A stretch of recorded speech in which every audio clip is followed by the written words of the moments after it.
जहाँ प्रेम होता है वहाँ त्याग सहज ही घटित होता है। प्रेम के बगैर त्याग असंभव है। त्याग क्यों करोगे? किसके लिए करोगे? क्यों करोगे?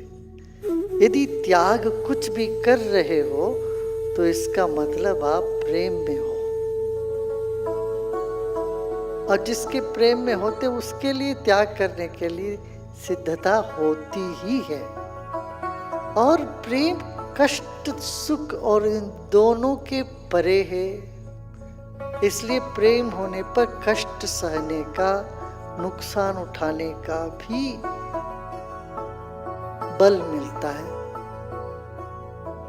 कष्ट सुख, ये लाभ और नुकसान ये साधारण है, जीवन में होता है। कहीं लाभ हुआ तो कहीं नुकसान हुआ, कहीं सुख मिला कहीं दुख मिला। ये द्वंद्वात्मक जीवन की शैली में ये द्वंद्व से ऊपर उठने की कौन सी बल है? वो प्रेम है।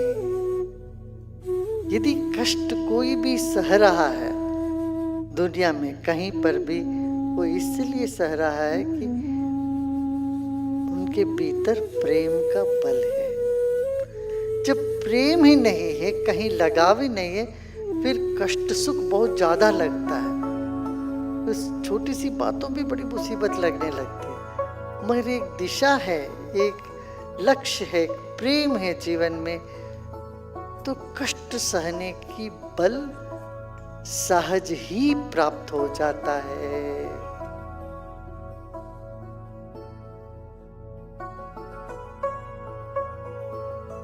भाई रात भर जगने का बड़ा कष्ट लगता है, मगर एक माँ के लिए करती है वो। क्यों? इतना कष्ट नहीं लगता है, करती क्यों? प्रेम है, बच्चे के प्रति प्रेम है। जब जरूरत हो तो पूरा लगा देती है। तो इसी तरह से जहाँ प्रेम है, जहाँ लगाव है, वहाँ कष्ट भी कष्ट नहीं लगता, और सुख भी कोई खास सुख नहीं लगता। इसलिए उसको नजरअंदाज करते हुए आगे लोग बढ़ते हैं अपने लक्ष्य की ओर। तो कष्ट और सुख से ऊपर उठने का क्या मोटिवेशन क्या है? प्रेम। और अगाध प्रेम ही जीवन का लक्ष्य। अटूट और अगाध प्रेम का अनुभूति ही आध्यात्म है। आध्यात्म माने सिर्फ बैठ के कोई नाम जपना रटना नहीं है। अध्यात्म माने अपने भीतर जो अलग है प्रेम का, उसको जगाना है। यहाँ पर ये ध्यान रखना, जब प्रेम माने कोई भावुकता नहीं है।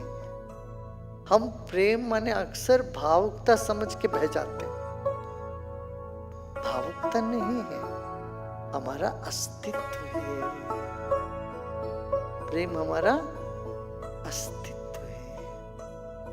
सहज सरल तरल सुंदर अस्तित्व जो है उसको प्रेममय है।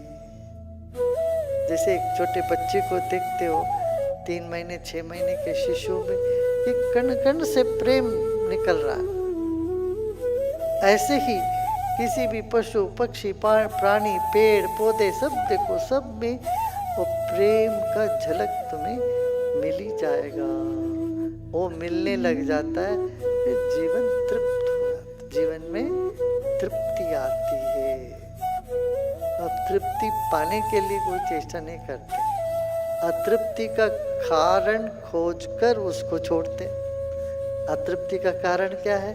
अरे मुझे ये चाहिए वो चाहिए। अरे ये सब ठीक है, ये सब तुम्हारे 20 चाह मान अपमान ये सब सिर पे बिठा के तो परेशान होते रहते हो।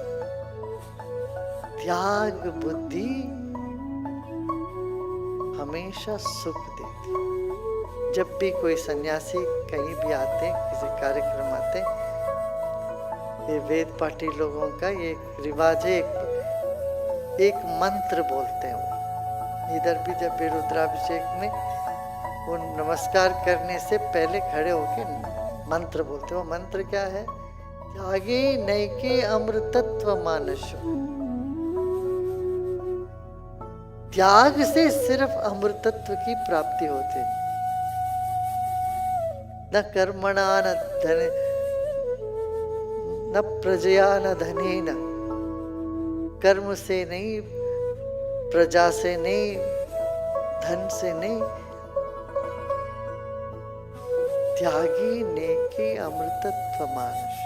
सिर्फ त्याग से अमृतत्व की प्राप्ति होती है। और हृदय के गुफा में प्रवेश करने के लिए भी हमें इस बात को समझना पड़ेगा। ये कह करके वो सन्यासियों को, साधुओं, गुरुओं को, गुरु को नमस्कार करते हैं ये मंत्र बोल के। आपके चरणों में हम वंदना करते हैं, क्यों? हम आपके भीतर ये तत्व जागा है। परेण नाकम निहितम गुहाया बिभ्राजयते यत्यतयो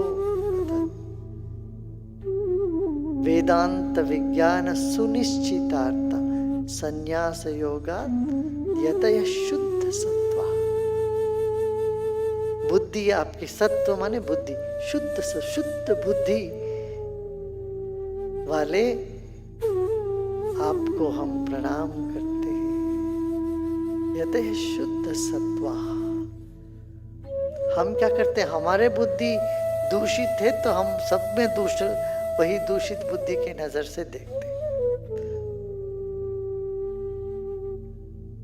तो अपना बुद्धि को शुद्ध रखना है, और शुद्ध रखने के लिए सत्संग, साधना, त्याग, ये सब बातें हैं। परे न नाकम, स्वर्ग से परे, स्वर्ग से भी परे, सुख से भी परे कोई चीज है, वो आत्म तत्व सुख से परे है। अपने कंफर्ट जोन से बियॉन्ड द कंफर्ट जोन, इसको बोलते हैं ना, अपना आराम से बाहर। बिभ्राजते यतयो वेदांत विज्ञान सुनिश्चितार्था। वेदांत और विज्ञान दोनों में निश्चित हुआ बुद्धि जो शुद्ध बुद्धि है। विज्ञानी के दृष्टिकोण से भी देखो तो सारा संसार एक अलग नजर से दिखाई देगा, और वेदांती के दृष्टिकोण से देखो तब भी एक अलग दृष्टिकोण से आप दिखाई देगा सारा संसार।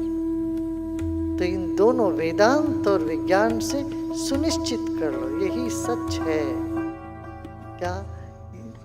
जो बदलता नहीं है वो सच है, और ये सब जो बदल रहा है ये सब अनित्य है।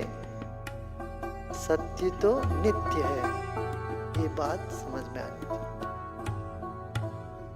समझ तो आती है, बार बार भूल जाते हैं। यहाँ सुन के बहुत अच्छा लगता है, ये लगता है, फिर वहां जाते ही थोड़ी देर के बाद वही पुरानी भूल ही जाते हैं। वो बार बार इसलिए उसको याद दिलाते।